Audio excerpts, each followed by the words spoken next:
is connected to the supply is on to the flux box. Connected to this place, connected to the supply. This is the reading of the 250 volts of the supply voltage. This is the analog multimeter. Show the rating of the single phase supply voltage. It is a 250 volts. Shown in the meter. It is a pointer and reflect the values. So next one, show the digital multimeter. Check the voltage levels of the single phase.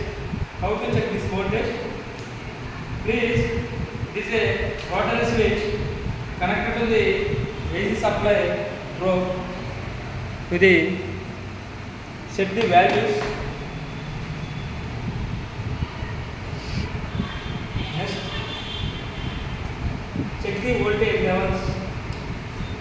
This is the AC supply voltage. This is the AC supply voltage. It is changing the voltage levels of 247, 248 up to 230 volts.